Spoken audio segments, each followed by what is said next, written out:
ধূমপান করার কথা চিন্তাও করো না। কি লিখতে পারি বা কি বলতে পারি?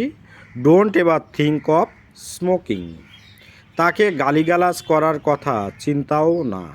Don't ever think of abusing him. ভুল করার কথা চিন্তাও করো না। কি লিখতে পারি বা কি বলতে পারি?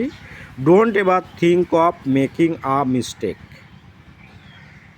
ঘুমানোর কথা চিন্তাও করো না। কি লিখতে পারি? Don't ever think of sleeping at this moment. তাকে ভালোবাসার কথা চিন্তাও করো না। কি লিখতে পারি? Don't ever think of loving her. Okay. আমি বিয়ে করেছি। কি বলবো? I am getting married. খুঁজতে থাকো, কিপ সার্চিং। আমি একা, আই অ্যাম অ্যালোন। সময় শেষ, টাইম ইজ আপ। তাদেরকে ডাকো, কল দেম। এই আসছি, জাস্ট কামিং। সতর্ক থাকো, ওয়াচ আউট। ওকে। কখনো ছেড়ে যেও না। কি বলতে পারি?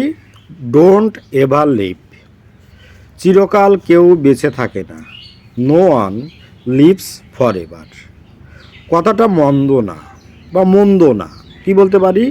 That's a not bad idea. আমার ভয় করছে। কি বলতে পারি? I am trickling out. বোকা হয়েও না। Don't be silly. ওকে। ওঠে না। কি বলতে পারি? আনকোয়েশ্চেনেবল। পাগলামি করো না। Don't get mad. দারুণ তো, দ্যাট উইল বি গ্রেট। বিশেষ কিছু না। কি বলতে পারি ইংরেজিতে? Nothing special. ভয় পেও না। Don't be afraid. সাধ্যমতো চেষ্টা করো। Do your best. এটা তার জন্য। It's for him. এটা তার জন্য নয় বা না। It's not for him. Okay. জীবন এত কঠিন কেন? কি বলতে পারি?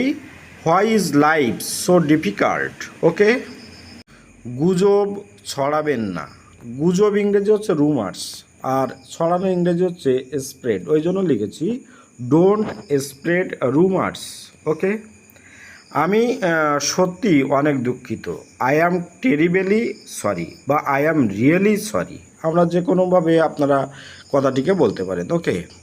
মাথা গরম করো না। কি বলতে পারি? Don't lose your temper.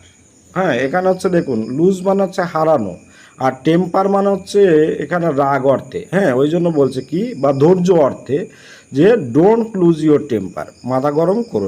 Next sentence, আর কিছুই বলবে না। মানে কি, আর কোনো কিছু তোমার বলার দরকার নেই। তাহলে আমরা কি বলতে পারি ইংরেজিটি? Don't say anymore. হ্যাঁ, এখানে দেখুন, এনিমোর মানে কি, আর কিছু, আর ডোন্ট সে মানে হচ্ছে না বলা অর্থে। ওকে। এই জন্য লিখেছি ডোন্ট সে এনিমোর। ওকে। তাহলে ভিডিওটি আজকের মতো এখানেই শেষ করছি। নেক্সট ভিডিওতে আপনাদের সঙ্গে আরও কিছু নতুন টপিক নিয়ে আলোচনা করব। আর এটা অবশ্যই আপনারা বাড়ির ছোট ছোট বাচ্চাদের বা নিজেদের ক্ষেত্রেও ইউজ করবেন। অবশ্যই দেখবেন এগুলো আপনাদের কাজের জায়গায়, মানে অফিসিয়াল পারপাসে অনেকটা হেল্পফুল হয়ে যাবে। ওকে। ভালো থাকবেন সবাই। আপনাদের দিনটি শুভ হোক। Have a good day.